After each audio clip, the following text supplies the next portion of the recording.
Hello, everyone, and happy Friday to you. I'm curious out there, have any of you ever had a near death experience?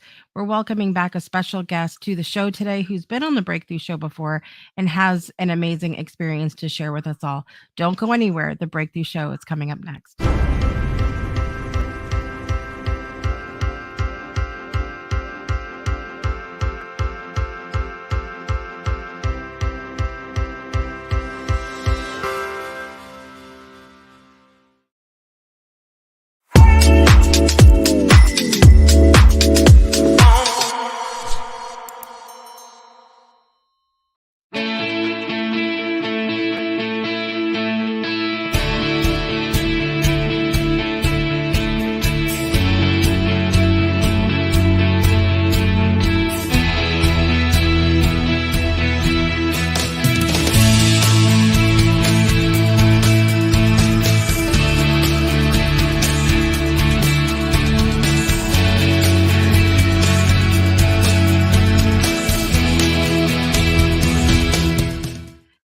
Hello, everybody, and happy Friday to you. It is Friday, March 8th, 2024. Where is this year going? I don't know. I say that all the time, though, and yet it goes and a new one starts, and here we are. I'm your host, Jessica Dugas. Super excited to be with you for another episode of the Breakthrough Show today. We have an extraordinary guest today whose life and work are a testament to the incredible power of transformation. She's been on the show before, and since we last met, she has journeyed through experiences that most only read about, including a near death experience that has deepened her understanding of life's fragility, but also its immense potential for growth and rebirth. As a cutting edge intuitive remote energy healer and energy psychologist, Christy has transformed her profound insights into tools that empower others to enact deep subconscious change. In today's episode, she's going to share her story and also uncover for us the vast possibilities that lie just beyond what we can see. So, without further ado, let's dive deep with our special guest today, Christy Mattoon.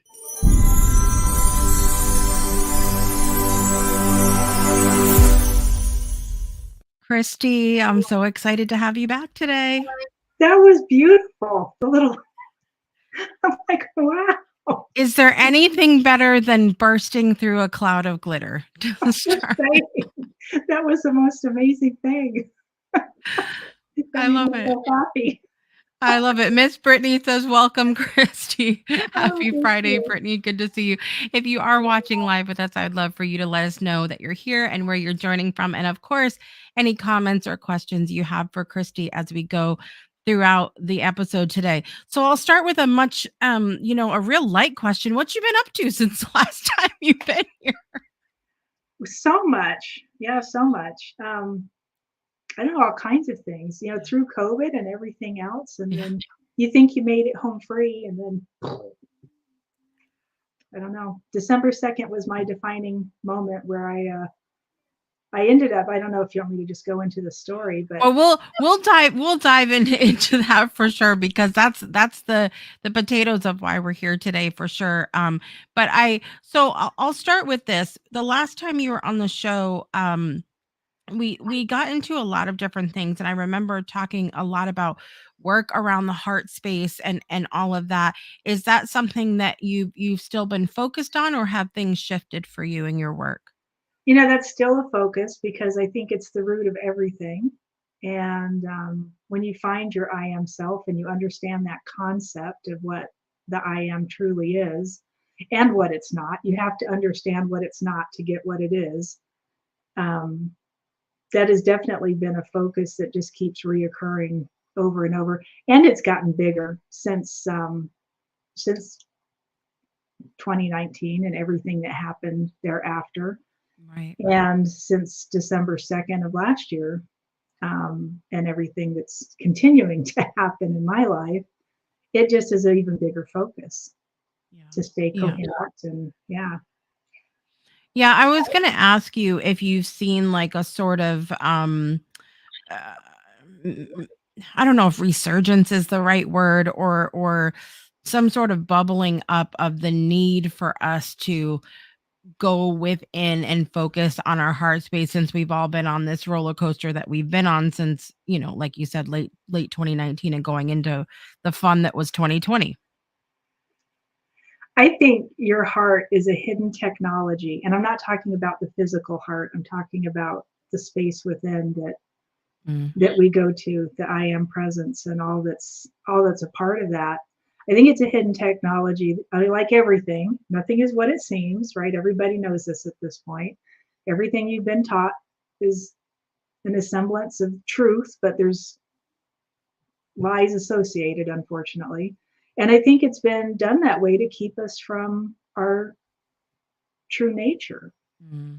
And I think your heart's part of that. If you don't know what your heart is or what lies inside of it or the power that's there, you're missing out on a lot. Right. Right. Well, we'll take a minute and rewind for anybody that didn't see you on the show the last time. Will you take everybody just for a brief journey and tell us how you began doing this work that you're doing now?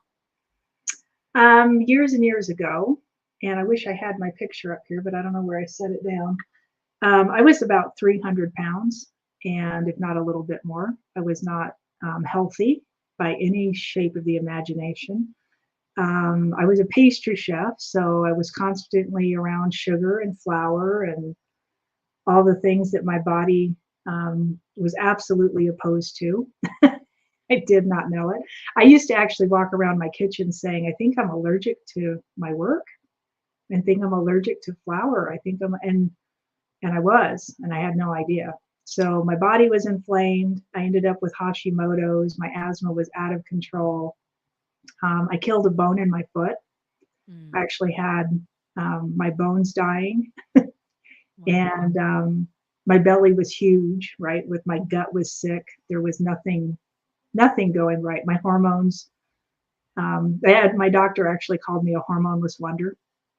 Mm, My hormones were all gone. So I was post menopausal by the time I was 38, wow. which I can laugh at now. At the time, it wasn't funny.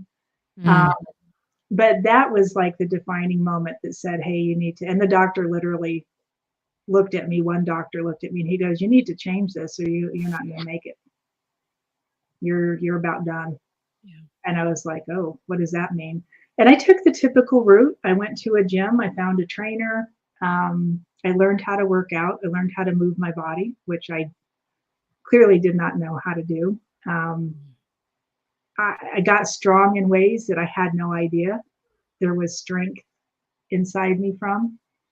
I used to walk into the gym and he would look at me and he'd go, "What do you want to do today?" And I'm like, "You're the trainer." Like, yeah.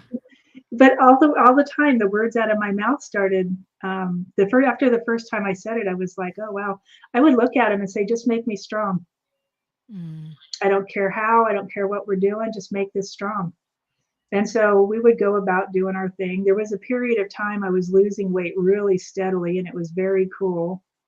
And I hit about I hit 200 pounds, right? It was kind of a break point for me, I think.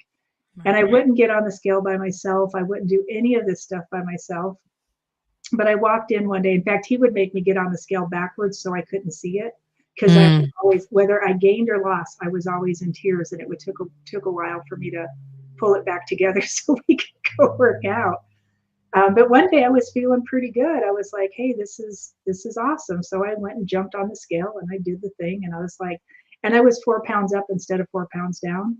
mm, I lost my mind. I started bawling and carrying on, sitting on a leg machine, pushing some weight. I was going to go through my workout anyway, trying to in my head understand like why did I gain instead of lose? And he literally walked up to me, Jessica, I'm not kidding, and grabbed me by the front of my shirt. What is your problem? And I'm like, yeah, I told him what I did. He's like, I've told you, never get on the scale by yourself. You're just not mm, like psychologically prepared to look at any of this. Just don't. Just why yeah. did you do that? And so he's yelling at me. And I told him I was 4 pounds up, and he's like, are you ready to change it? And I was like, Mm, why do you think I'm sitting here? And he dragged me out of the machine. He goes, you're embarrassing myself and everybody in this gym. Dragged me out of the machine, threw me in an office, and he goes, are you serious this time? And I was like, I'm dead serious. And he goes, here's what you're going to do. Lean and green until I say stop. And he started to walk off.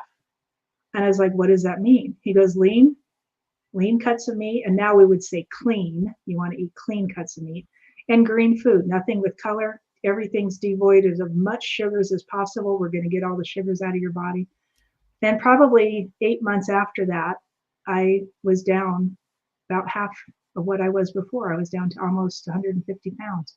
Mhm. And a lot of it was self-talk, because what he started doing when I finally got serious was talking to me. Found out later his wife was a forensic psychiatrist. So Mm. had all this psychiatric background. And he was like, what are you saying to yourself? Like, when you're lifting this, what are you saying?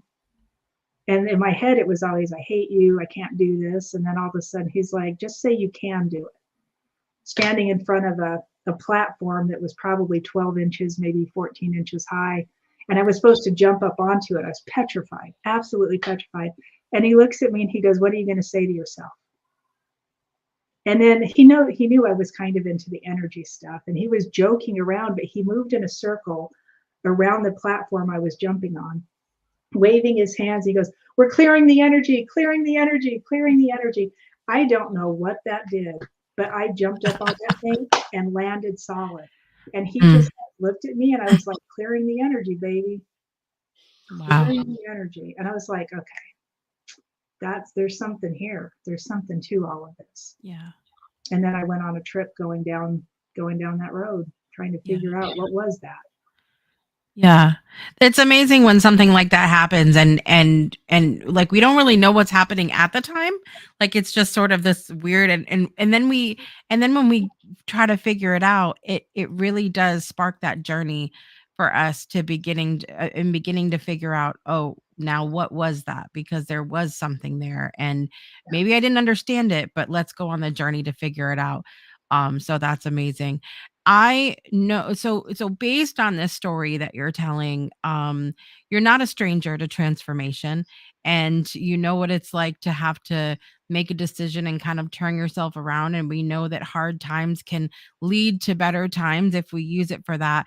But since the last time you were on the show, you had, I shared a near death experience, and which, that's like, for me, thinking in my mind, the ultimate the ultimate, I don't know, opportunity for something. I'm not even sure what.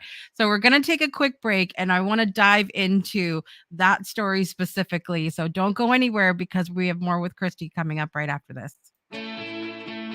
Breakthroughs are about more than you might think.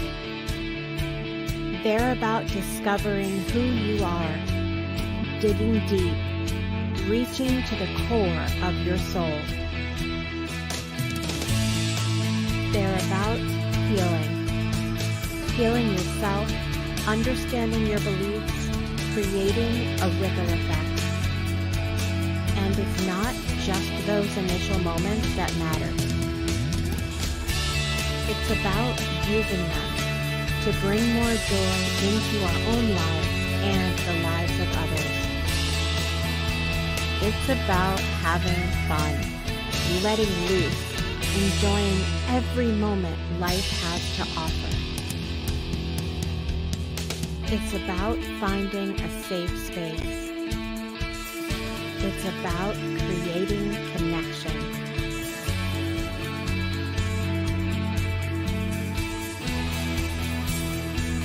Join us each and every day for exclusive programming, special events, and a community to call home, where we invite you to explore, change the way you look at and live your life, and go beyond the breakthrough. So we ask you, are you ready? We'll see you online at thebreakthroughshow.com. Welcome back to the Breakthrough Show. I'm your host, Jessica Dugas, and we're here today with returning guest Christy Mattoon, which I've been waiting for Christy to come back. I'm so glad we reconnected recently and were able to catch up. And I almost fell off my chair when she told me about the experience that she's going to tell all of us together about today, which happened in December. Take us down that journey today, Christy. Yeah, so December 2nd, 2023. So not even, I guess it is 3 months ago now. We're just a little over 3 months ago.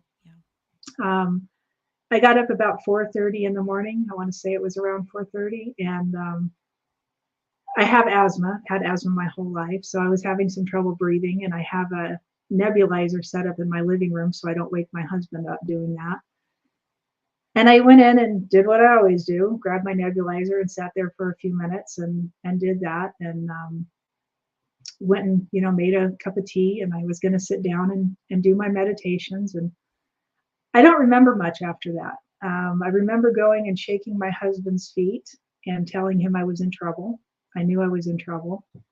And he said I told him I needed more medicine. So he got more medicine for the nebulizer and brought that out, I guess. And when he did that, he realized I was in more trouble than he had realized. And he grabbed his phone and called 911. He said my speaking was really choppy. And he goes, a lot of times you're kind of choppy sounding anyway. He goes, but I could tell you weren't breathing. He goes, so he called 911. And we live in a tiny little town up in the mountains behind Salt Lake up in Utah. And so it's small enough that the firehouse is just literally down the street. And then some of the people that are volunteers there live around us.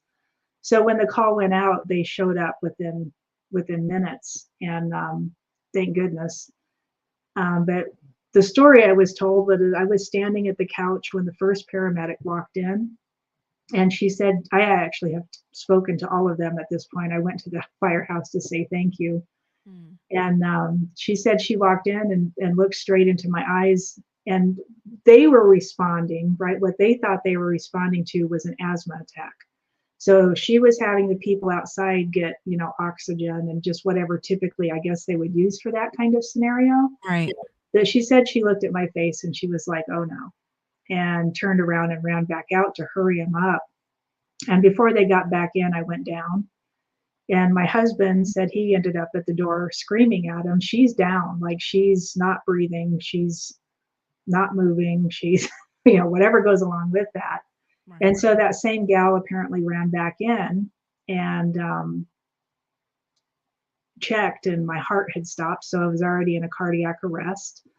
And people will always say, oh, you had a heart attack. No, I did not have a heart attack. I literally had my lungs collapse, so both lungs pancaked. The way the attendant that I spoke to, the paramedic, described it, she's like, it was like your lungs were glued together from the inside. She goes, I've never seen anything like it. And my heart stopped because there was no oxygenation, and then the trauma to my body. Every insult that could possibly happen starts at that point. Right. But she said, she looked at me and looked me straight in the eye, and she goes, I knew, but she goes, we were responding to asthma, not a cardiac arrest. So they hadn't brought any of that stuff with them. So they had to call the fire truck. So my husband's traumatized, bless his heart. But he stood there watching this whole thing, and he said that they ended up bringing out a machine. The fire truck guys brought over a machine that's called a Lucas machine. Nobody I talked to has ever heard of this thing. So you automatically think when your heart stops, they get out the electric paddles and start shocking. Right. It's a no-go. Once your heart is stopped, once it's fully, like you're fully flatlined and there's no heartbeat at all, there's no rhythm, what those paddles are supposed to do is jumpstart. So if your heart's beating, but you're having a heart attack, the rhythm is off. Those paddles stop your heart for a brief second and allow it to re-find a rhythm. Right. If you have no rhythm, that does not work, which is where they start compressions. So I did not know this. This is not what the TV shows show us. No. Right? So I actually have a really dear friend of mine, her husband trains CPR classes. He teaches them. And we were telling Sherry, my friend was telling him the story, and he's like, "What? That's like, what is she talking about?" And then he started looking it up, and he's like, "Oh my God." He's like, "I've never heard of this before. Like, what?" So then he Right. started following up with it. It's the weirdest thing. I am just mind boggled by it that nobody knows about it. But look up YouTube, YouTube Lucas machine. It will shock you. That's what they put on me. That's what they did to me. Because a human, once your heart is fully stopped, once you're like, and it had been 5 minutes. That was the other part of that whole thing is it had been at least 5 minutes, if not longer, by the time they got that on me. So just doing compressions to the level a human can do it and at the speed a human can do it for the length of time a human could do it wouldn't have done it. So Right. we were lucky enough that our paramedics had our fire truck had this machine on it because a lot of them don't. Mm. And they literally strap it to you and there's like this plunger in the center of it that goes right over your heart. It's this big circular plunger thing and 120 times a minute. And so my Wow. husband was just like, "Oh my God," it was the most archaic thing I have ever seen in my life. It's That's horrifying incredible. to watch. Yeah. Yeah. But it also, so in the pumping and the pushing, it starts circulating your blood. So it keeps your blood moving. Mm. And if it's going to happen, it'll get your heart started back up. So while all of that's doing its job, they're trying to shove tubes down my throat to get some oxygen back into my lungs. Right. And that wasn't working. That wasn't happening. So the story, as I understood it, was they threw me in an ambulance. She had barely gotten something in there where they thought they were getting some oxygenation on the drive to the hospital, which is 35 minutes from us. And the story I had heard in the hospital was that I was dead for 10 minutes. And when I talked to the fire chief, he was like, it was way longer than that. Wow. Just like, I don't want to know. I don't Yeah. want to know.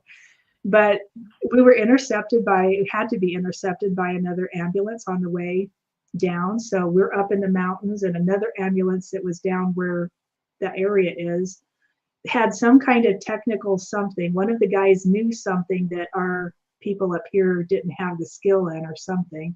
They Mm. intercepted my ambulance. He jumped on board and they were able to get that tube finally into my lungs so I could get some oxygen. And they were literally trying to blow my lungs up so they could like unstick them from each other. Wow. I don't remember any of that. That whole story I told you was told to me by people who were standing there doing it and watching, and I don't remember a lick of it. That's what I was going to ask. If do you recall anything? What's the first thing you remember after kind of the prior, going out to the nebulizer? Um, I mean, that was, yeah, waking up in the hospital, literally opening and closing my eyes and watching the corner of a really white room come in and out of focus. Mm. I remember sitting there or laying, I don't even know, I was sitting or laying, I have no idea, but I kept opening my eyes and watching that corner of that room light go. And I was like, where the heck am I? And then I heard somebody go, "You're in a hospital. Do you know where you are?"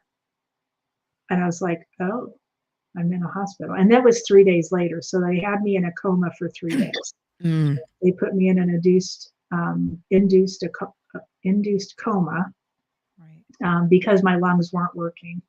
My heart was fine, but my lungs were like, yeah, we're done. We ain't going to Right. play. So they had to give my lungs enough time to heal and to fully get oxygen and like get the glue out of them or whatever. Get them to open up and accept oxygen. And apparently they had tried to take me off the breathing machine a few times. And my husband was like, every time they tried, it would just all start over again. Mm. And so they just were like, let's leave her on it for a few days and see what we can do. Yeah. But while they were doing all of that, what I was doing, what I was watching, when she came in, I remember her looking into my eyes, but I don't remember it the way she said it. Mm. I remember her looking at me and I remember looking her direction and I saw her standing there. And when I saw her at the firehouse, I was like, oh, I remember you. I've seen you. And she goes, yeah, I was the one that came in first. And I Mhm. was like, huh. But I was watching past her, so I could see everything at that point. I could see our house from above, from behind, from the sides. I could see our yard. I knew my dog was downstairs. The cat had ran off. Like my husband was standing off to the side. They had to clear out the whole floor in our living room area. And I was looking past her, and what I saw was way out into the mountains. So if you look out our front door, there's a row of houses, and then there's just fields. Mhm. So we're the last street of this city until you hit the mountains way out in the distance. And I saw this huge black ball of energy rolling towards me, and I knew it was energy. I knew it was alive. I knew it was not evil. I mean, it was black in color, but it was like moving and kind of spiraling and just kind of rolling towards me. It wasn't in a hurry. It wasn't like Yeah. I wasn't scared of it. I wasn't, but I watched that and I was just like, what on earth? I remember thinking, what on earth is that? And it got close to the house or close to our area, and then it rolled off. It came in from the south, rolled off to, I want to say, the west, came around to the back of our house and came in through the back and tapped me. And that's when I went down. And I don't remember, I remember it tapping me. I knew it had come around me because I was watching from up above. I don't remember what that felt like. I don't think it felt like anything. I was just like, oh, okay. Just got laid Yeah. out. Yeah. And that's really interesting that you describe it in that way, because so many of the things that we have heard and seen from other people who have described experiences when they've had a near death experiences, everything is light and bright and all of this, and you're saying that it was a dark, something darker, which I think in our minds we go, "Oh my god, that's horrifying." Like that would have scared the daylights out of me, but you're saying you weren't scared, which kind of flips the script on everything that we've heard about both these experiences and darkness. Yeah, and I would say to that, because we do know that a lot of the script, as you put it, Mm, is backwards. If you take pretty much anything you think you know and you flip it at least 180 degrees, if not all the way over, you'll see a whole different side of it that'll make you go, oh, and it'll resonate more because so many things have been lied about and so many truths have been skewed and so many things have been. So the blackness wasn't black. And people ask me this all the time, was it evil? And I'm like, no, it wasn't evil. It was just devoid of anything but the color black. It was rolling towards me. What I think I thought I did, and I thought about this a lot because I kept asking what was that? And my spirit started chiming in.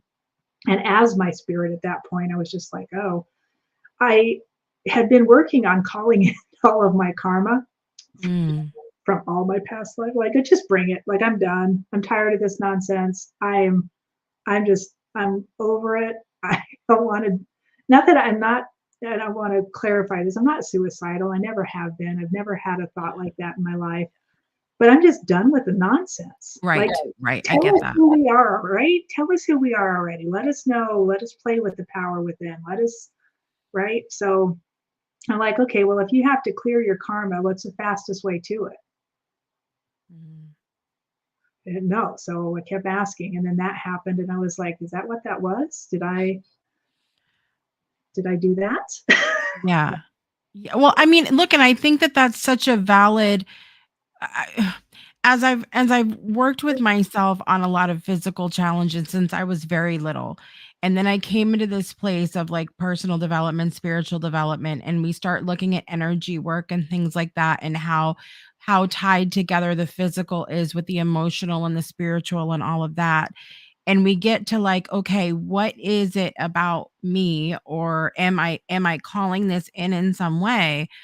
And so I think it's a question that many of us that are on this sort of like transformational journey, if you will, have asked ourselves at one point in another, like, did this is this what I asked for? Well, I know, I mean, we all know, right, at this point, that whatever energy you're expressing from within is what creates the Right. outside world, right? I think I went beyond that. I went to a different level and said, show me everything that, like, I want to see all of it. and bring it back to me. If you have to clarify karma, how do you do that? And what's the quickest way to it? Right. And apparently, if you look straight into the face of death, so here's what I have found out since. I work with a gentleman named Grandmaster Wolf, very dear friend of mine, and he was telling me. So he came from not Buddhist, from a Tibetan temple. That's where he grew up and his story is long and sordid in itself. But it's one of the things that they practiced when he was a teenager in these temples was how to die. And he said, he goes, what you saw is what we saw every time we did this practice. He goes, you see the ball of death rolling towards you, and that's what it is the energy collecting itself. And then it either collects you or it doesn't, based on, is it your time to go? However, you think of that kind of an idea. He goes, clearly it wasn't your time to go. You were playing with energy, you called it in, you walked past it, and it did what it was supposed to do. It gave you the tap, sent you flying, and thank goodness somebody was there to wake you up from it. He goes, we used to have the temple shaman or whoever was in charge of their temple would be there to wake them back up from it and take them back out of it. He goes, but we practice that like 2 times a week. And he says, what's the point of practicing it? And I'm like, what is the point of practicing death? I don't know. He said, so when you actually die, you can stay conscious. Think about that for a second. If you can stay conscious through your death, what do you get? What do you get from that experience? And I asked him that. I was like, what did you get from it? He goes, to know how to stay conscious. And if you stay conscious, now you really get choices. Now your free will really gets activated because you will see the choices that are available to you. Wow. And it's not what they've laid out in front of us. It's not what we all think it is, apparently. If you faint, he calls it fainting. If you faint when you die, you lose your choice. You will come back through the tube and the chute and be back in this place. And I've heard some of y'all say that you don't want that, so pay attention. For real, right? And it's so interesting. And it's like, so then how do you practice that? I mean, because they literally, he said that they literally used to like karate chop themselves, or somebody would do it on the vagus nerve and cut the energy source, and then that would put you out. And I remember playing these games as a kid. We used to hold on to each other's necks. Yeah. It's now, I now would like to take back all of those times where I did that, because I no longer think that that's funny after this show. Okay, it's not funny anymore. I'm so sorry. Oh, you got to have a sense of humor. It's a little funny. It's a little bit comical. But he said if you practice that, and practice it in your sleep. So here's an easier way to practice it. I love what Grandmaster has done and the stuff that he shares, because it's just so powerful. He said, when you lay down to go to sleep, get in that place between sleep and wake, and then tell yourself to stay conscious. And he goes, and it'll take some practice because you'll fall asleep just like you always have. And then the next time you'll try it again. He goes, when you wake up, do it again. Get back into that place and get into your heart, get to your spirit and say, I said, stay awake, stay conscious. And then see if you can let the body go to sleep, but you stay conscious in your sleep. Right? So this is the idea of astral travel. So now you can get out of your body and go flit around and do whatever, which I've done for years. I just didn't know what I was doing. Yeah. Wow. Like just in that in itself. So I just need to take a breath. I just need to take it's. I mean, I'm sure that, and you could correct me if I'm wrong, that since that time, has it been like a layered experience for you, sort of unpacking everything that you've experienced? Yeah, because there was that whole part of it. And then there was another place I ended up going to. You want me to share that with you real quick? Sure, yeah. So while all this was going on, I saw the ball, that whole thing happened, and I've been trying to figure out, unpacking, it's a good way to put it. So unpacking that ever since. Yeah. I also ended up in a place where I realized I was kind of up and out. I was very conscious. I was up and out of my body, but I wasn't paying attention to my body. I didn't seem too worried about it. I saw what they were doing and I was like, all right, they're handling that. So I'm going to go around over here. And there was like 3 levels or 3 layers, I don't even know how to describe it, of beings that were there with me. And I recognized the first layer as ancestors, as people that I knew and people that I didn't know, but I knew I was attached to through ancestry, through all matters of life, not just this iteration, but right, it's all Right. connected somehow. So my little brother was there, my mother was there, my grandparents were there. There were people that were there I obviously had no clue who were, but I knew they were family. And then kind of the next layer was more of that. It was like, I know you, but I don't know how I know you kind of beings. I don't Mm. know. I knew I knew them, but I didn't know. And it didn't seem like they were ancestors. It didn't seem like it didn't fit into that kind of arrangement, but I knew them somehow. And then there was a layer that I absolutely did not know, had no idea who they were, what they were, but they were clearly there supporting everything that was going on. They were like holding energy around it, holding me up, holding my physical body, maintaining the energy that was just all of it. It was so incredible. And they showed me a picture because I asked what was going on.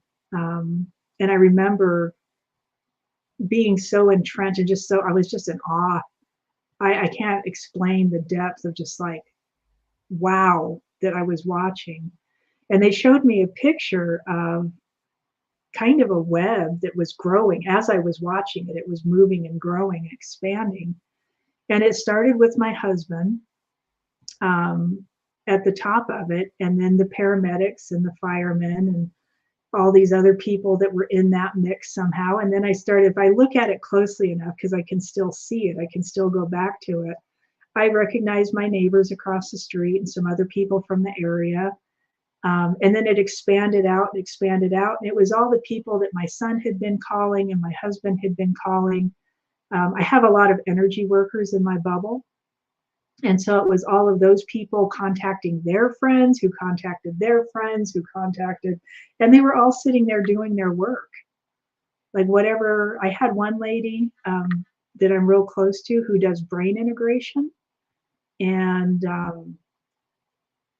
I mean, like the second my son told her what happened, she said that's what she started doing, was trying to reintegrate my brain. And it's one of the things they did first in the hospital was they got me in there and hooked my head up to some, what is it, EKG or something, whatever that machine is for your brain. My husband was like, there was wires going everywhere, and then you had all the tubes coming out of your throat. And they ended up having to put some kind of headgear on me to hold it all still because I was trying to thrash around. Wow. And my brain was totally fine.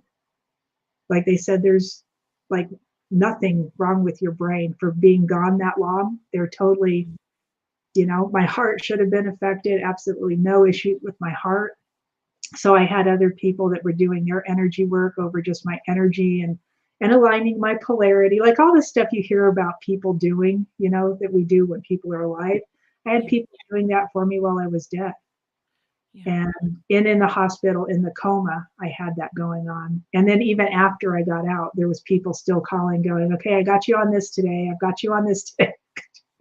It's like, you guys are amazing, amazing, amazing.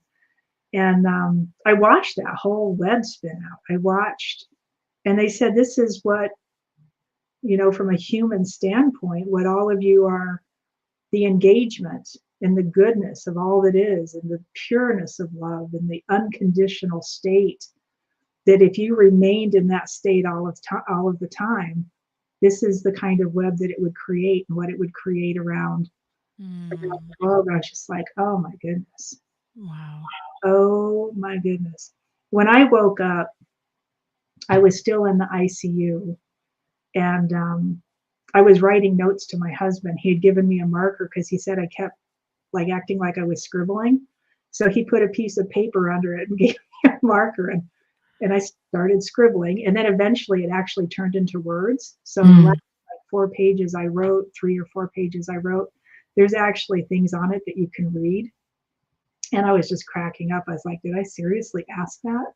one of the things I asked him was, "Are you guys feeding me, or do I need to be like preparing like I'm fasting?"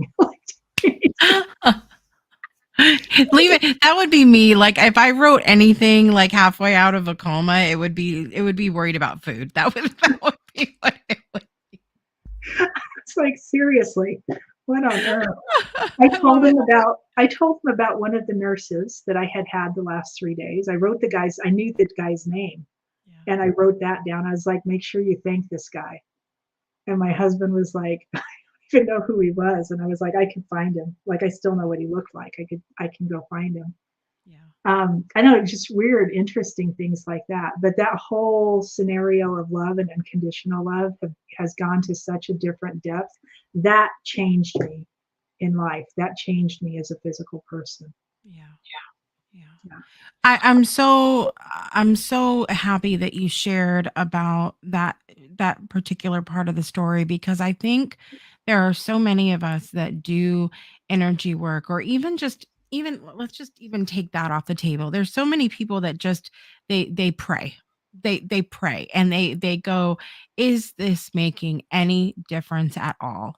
Because so often we'll pray or we'll do energy work or we'll do Reiki or whatever it is that we're doing, and we don't get to see like the physical proof of it that our human sometimes needs. And so for you to say, look, like I saw this and I watched it, pan out, and I felt it and it was working, like that's such a huge confirmation for those of us that have always sat back and wondered, am I making any difference at all? Here's what I understand, and I would say absolutely 100% somehow, in some dimension, if you look at it that way, in some form, right? Some quality, you are making a difference. And you might never see it, you might never have any idea. Right. But those kind of actions, and prayer included, I mean, all the little, even just thinking about somebody with a lovely feeling in your heart, just that little Right. bit of time spent actually alters the sacred geometry in our system, and not just Mhm. like your own magnetic system, electromagnetic system, but in every electromagnetic system, because it's all interconnected. One of the things that, when I went to the um, firehouse to say thank you to these guys, the one that opened the door was the fire chief, and he looks at me and he's like, "You're alive." I was like, "Yes, I am." And he's like, "Oh my gosh." He goes, "I prayed for you every day." And I was like, "I know, I saw you." Because when he said that, I was like, "Oh, that was you standing there. I remember." And he goes, "I've prayed for you every day since." And I'm like, "It worked?" And he just started bawling. And I was like,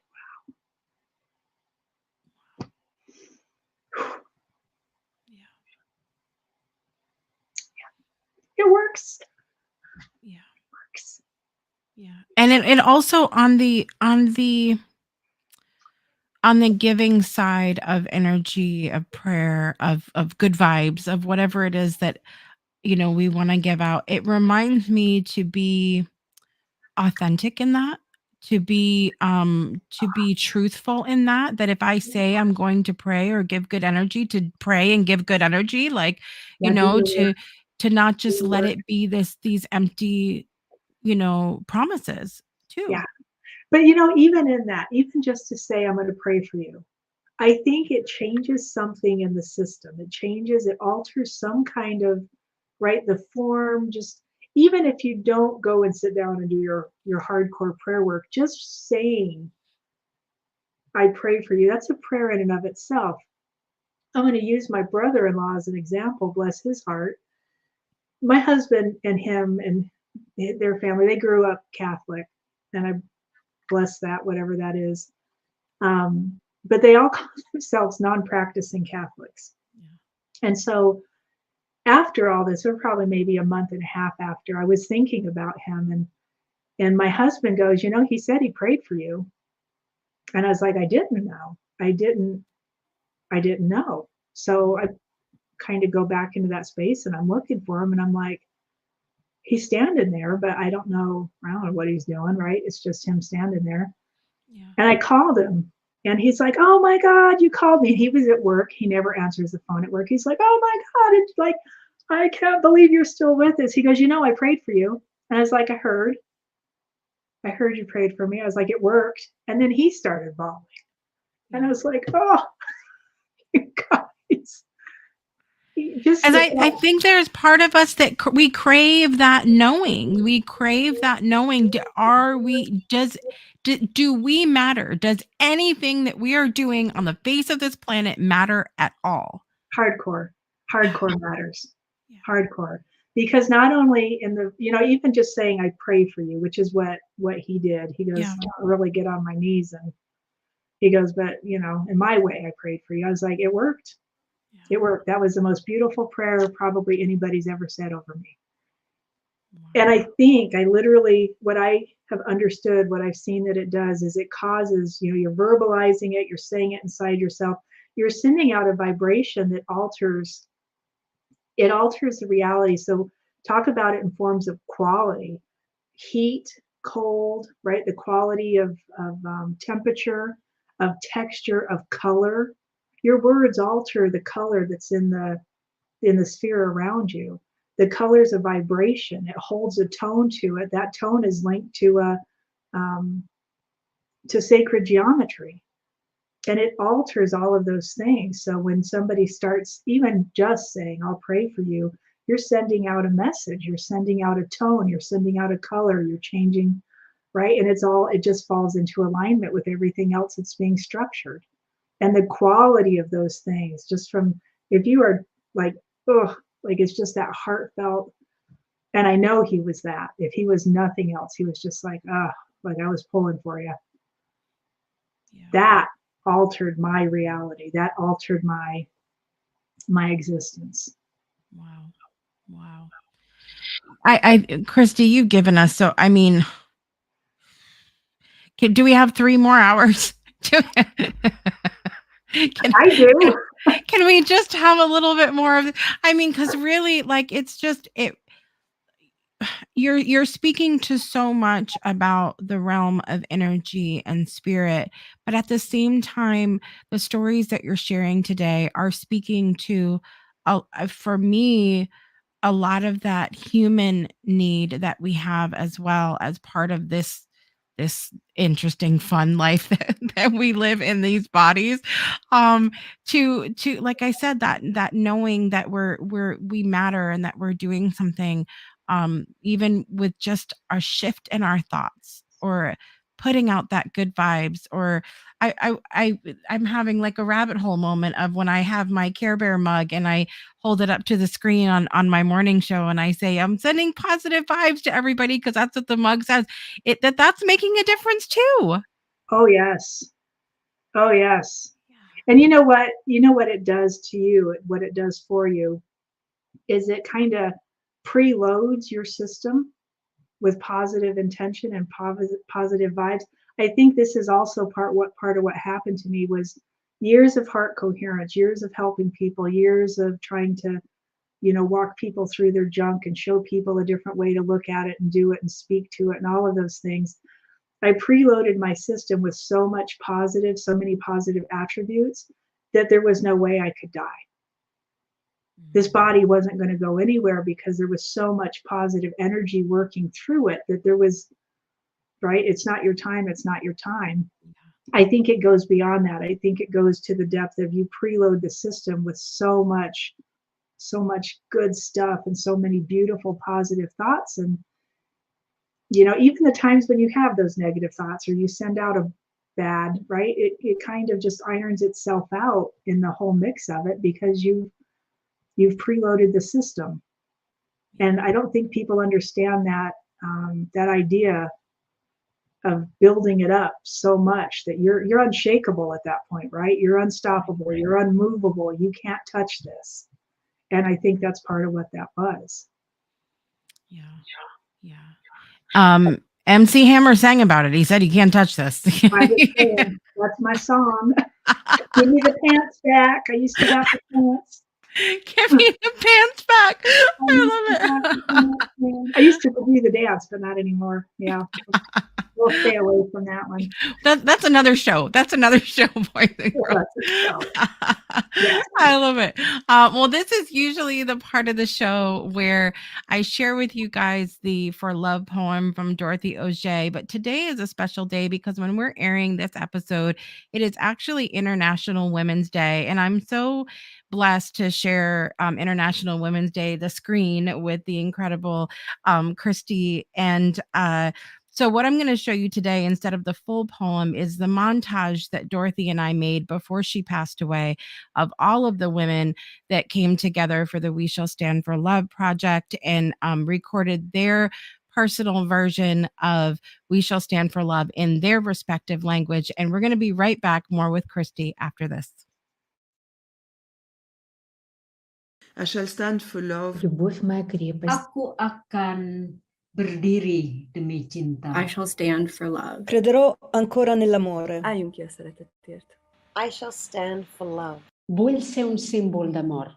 Je choisis l'amour. I shall stand for love. Ben aşkı seçiyorum. Je choisis l'amour. I shall stand for love. Ben aşkı seçiyorum. سأقف من أجل الحب. I shall stand for love. Für die Liebe stehe ich ein. Crederò ancora nell'amore. I shall stand for love. A szeretet az én várom. Escogeré el amor. I shall stand for love. Man bär sär عشق خواهم ماند. Mitt budskap är kärleken. I shall stand for love. Estoy a favor del amor. L'amour est mon bastion. 私は愛のために立つ。أقف من أجل الحب. Je choisis l'amour. I shall stand for love. Wishing a beautiful International Women's Day to all the incredible women around the world. And you're I'm having a moment here. You're sharing what you shared today solidifies for me Dorothy that I worked on that was her poem, We Shall Stand for Love, and that had been translated into over 70 languages. And when she passed away, I thought to myself, at first I was like in this sort of adrenaline space of how do I keep this movement going? How do I continue her legacy? I've got to get it out there. I've got to record more versions. I've got to do it. But it's sort of like settled down over time into this place where I started thinking the vibration that she created through that poem and in choosing to stand for love every day. It's just I don't need to push because it's just this ripple effect that keeps going. And you've just confirmed that for me here today. So I can't thank you enough. The timing is unbelievable. Unbelievable. Well, and the vibration of love, of unconditional love in itself is the vibration of creation. Yeah. So you can't stop it. You don't need to keep it going. You just need to be you, right? Be your authentic self. And love does the energy. The energy does its job. You don't have to do anything. Absolutely. Absolutely. Yeah. What would you say is your biggest, if there's one thing that you'd say, this is what I want everybody to take away from my experience that I had last December, what would you want that one message to be? Oh man, there's so much more than we have any idea. I know. There is so much more to all of this than we know. And there's all kinds of stuff coming out right now. But I think one of the biggest things I keep playing with, because I keep getting all kinds, even now I keep getting all kinds of information, is that in is in, out is out. If you are projecting, because people will say this all the time, I'm sending you love. Don't send me love. Be love in your heart and the love will come to me. Love from in here, in, right? It moves through you. You don't have to do anything. You don't have to send it. What I understood was that when we send things, when we think we're taking something and doing something with it, it alters by our perception of it. Whatever your perception, whatever your brain will go looking up informations, and then it adds information to the field. And sometimes it makes it super wonky. If you stay here and be love and think about me, I get your love. That's all you have to do. I just sit here. If I am in front of somebody And in my heart, my love is with them. It is on them. It is them. There's his mind, right? We intertwine that way. Yeah. But you have to keep your brain out of it, because it's when we let this take over that everything tends to go sideways. And they keep telling me over and over, my team that I met up there, in there, out there, I don't even know how to describe it, is that just stay in your heart.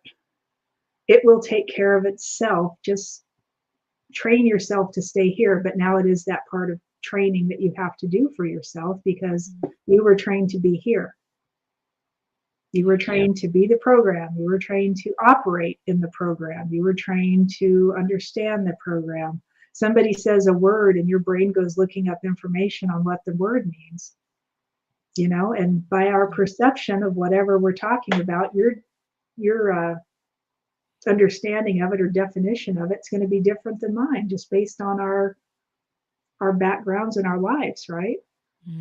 And it's so interesting if you do that from your heart space. If I get a word or I have something that's coming through and I take it into my heart and just leave it there, all of a sudden when I speak to it or if words come out of my mouth about it, people are just like, oh, because it just resonates, because it's spirit talking. It's not my program talking. Right.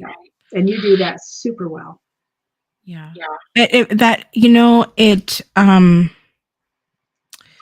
It reminds me of when I became a Reiki master, and what I had heard up until that point about people being healers and being like you were talking about that output of energy, rather than just being the vessel holding a space of love and peace and joy and all of those things, and allowing energy to just flow through you. It's just another confirmation for me of that, rather an energy of allowing transformation to happen, allowing things to happen, rather than some sort of push or forcefulness. And more confirmation you've given me today. I don't care if anybody else got anything out of this today. I'm being very selfish in the moment. Well, I hope everybody did, and I hope you did too. I just think it's so different than what we've been taught. The idea of having to force or push something is such a mechanical, like we're taught that's how you have to work, right? You have to push and pull things.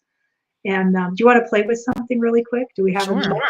This is just interesting. So this is one of the things that showed up after all of this within the last number of weeks, actually, because I keep asking for more. Like, how do you harness the energy if that's what it is? How do we harness it to use it? And so a gentleman by the name of Dr. Ibrahim Karim showed up into my vision.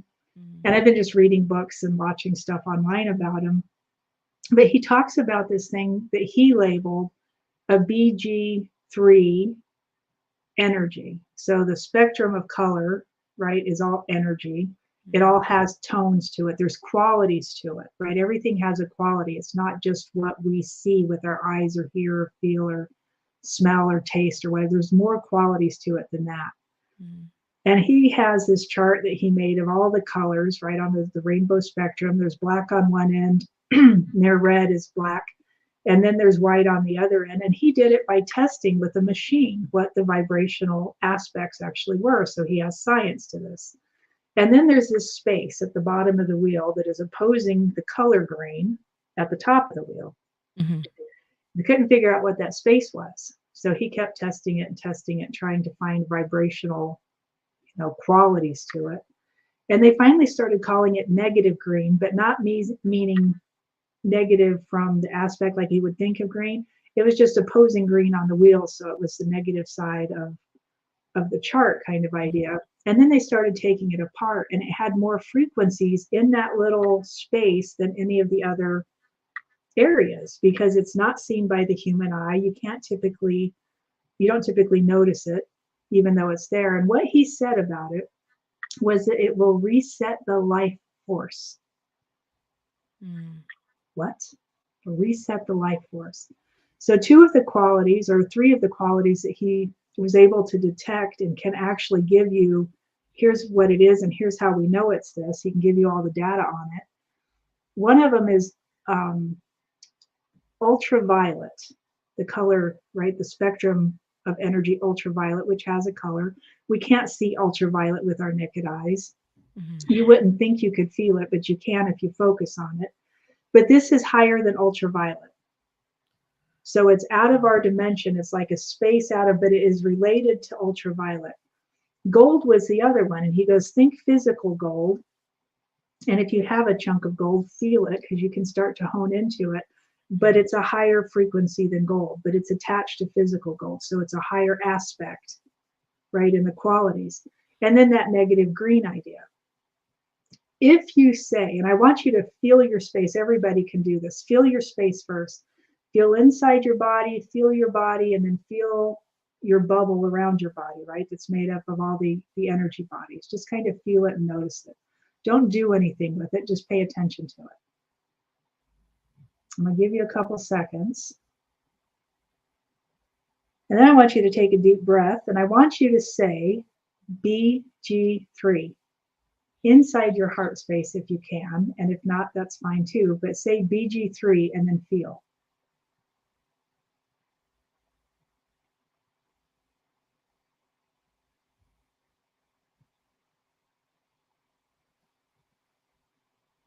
And what do you notice?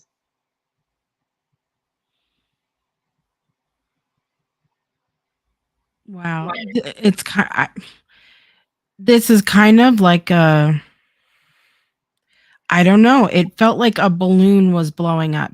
I don't know how else to describe this. It feels like a balloon blowing up. It's expansive. Yeah. Yeah. Life force energy, it regenerates. What his take on it is, his playing with it for years. He's actually done all kinds of stuff in Switzerland and Egypt and all over the planet with this, where he goes into hospitals and heals groups of people just using this energy. Wow. And with control groups, right? Half the people got it and half the people didn't. And the people that got it all flourished and changed, and the people that didn't get it, I'm like, oh my gosh. And just by saying it, you can start to feel it. So we go into sacred artwork, and I heard another gentleman talking about this. He goes, if you look at the hand mudras, and this is just hysterical to me. I'm like, seriously? How easy this all is. It's so easy. Hand mudras. Yeah. The one that you'll see is Yeshua doing it, where his hand's like that, and then his thumb, the pad of his thumb lays up in the middle side of this knuckle, right? And then the finger is straight up. So that's kind of what it looks like. There we go. Yeah. Do that. And this is the BG3 energy. This automatically will start producing 3 GB energy. How do I say it? BG3 energy. I had it all backwards there for a second. And we were playing with this the other day, and somebody reached up over their head and was like, what if you just put it into your toroidal field? Because the toroidal field is that, right, that comes around your body. It's that field of energy that's like the heart. Yeah. Put your hand up over your head for a second and just let that move through your toroidal field. Talk about getting expansive. It's like, let it go. Yeah. That kind of stuff is what I keep getting from spirit, from all of this. It's like, it's so much easier than you thought it was. They made it so hard. They taught us things that are so ridiculous. And there's things that make it so easy if you just understand your heart space and can talk to your spirit. Yeah. I love it. I love it. I'm so, I could spend forever with you, Christy, because I totally geek out on all of this stuff for real. Like, it's so good. And really, one of the things that I would love for all of you to do, if you're watching today, is take a minute. I'm going to put a link down in the comments for you guys, to Christy's Calendly. That's how you can connect with Christy. And look, just go be with her for a little while, and take, be a part of Christy's energy. And she really has a beautiful way of having you learn how to connect with yourself, your soul, your spirit on a way different level, your heart, of course, on a way different level than you've ever experienced before. So highly recommend everybody take the time and go click that link that I put down in the comments for you. It's also in the show notes, so that you can connect with Christy. And I'm so thankful. I don't believe in coincidences at all, Christy. And I have to tell you this because Christy and I had no idea what happened to Christy back in December, until we reconnected. And Christy, you guys know I've been working on the Friendship Paradox documentary. And Christy connected with me about that, about being interviewed for that project. And so it was about friendship that we reconnected over. And then I said, hey, you got to come do the show and talk about your experience and all of that as well. And my daughter brought me, as many of you know, we've been dealing with household wide fun wintertime cold the last 3 weeks, that we've all been passing back and forth here. And so my daughter brought me some tea before we went on air today. And I've been drinking these traditional medicinal teas that have the cute little sayings on the tags. And the tag today says, friendship is a sheltering tree. Aw, that's lovely. So I thought that was perfect because just as you were describing, seeing people sheltering you with their prayers and their good energy and their gifts and things like that. And that's what we reconnected over, the friendship project. And I just thought that was perfect. I glanced down while you were talking and saw that and said that could there be anything better than that? I don't think so. I think that's how all this works. It's just all so interconnected. If you're in tune, if you're not in tune, you wouldn't have seen that. It probably still would have been sitting there. You just wouldn't have been aware of it. Right. Yeah. Absolutely. You're amazing. You're so amazing. I love you so much. And I'm so thankful that you came on the show today. And of course, we'll stay connected. And I'm sure I'll find a way for Christy to be in front of you guys 800 more times because I love her so much. So I appreciate you, Christy. Thank you so much for sharing your story and for being with us today on the show. Absolutely. Thank you for having me here. It was my pleasure. Absolute pleasure. So happy we got a chance to do this. Thank all of you for being here today. I want to give you some really quick thoughts as we close up the show today. So, as we bring today's episode to a close, I am reflecting on the profound nature of Christy's journey and the universal truths that it unveiled about transformation, about, oh my gosh, so many things that we talked about today. Christy, your courage to share and the wisdom that you impart, not just as a healer, but as a fellow traveler on this human journey, have been nothing short of inspirational. Thank you for being with us and for sharing your light on the path to healing and transformation. Near-death experiences like the one Christy bravely navigated serve as powerful reminders of life's preciousness and the incredible potential that we all hold for transformation. These experiences, while deeply personal, carry universal messages about resilience, rebirth, and the endless possibilities for breakthrough moments in our lives. They teach us that within this life's most challenging moments, there lies the opportunity to emerge not just unscathed, but fundamentally transformed. And we have the power to transform the planet with the way that we transform ourselves. As we move forward, let's carry with us the lesson that every moment, no matter how daunting, holds within it the seeds of transformation. Let's approach life with openness, curiosity, and the readiness to embrace the breakthroughs waiting just on the horizon. And speaking of breakthroughs, don't miss our next episode, Positively Thriving, with the incredible Dawn Super. You guys aren't going to want to miss that episode either. It's an episode that promises to uplift, enlighten, and remind us all the joy and the resilience that comes from thriving against the odds. I'm your host, Jessica Dugas. I want to thank you all so much for being here today, my special guest, Christy Mattoon, and I will see you guys next time and remind you that every day is a great day for a breakthrough. We'll see you next time. Bye, everybody.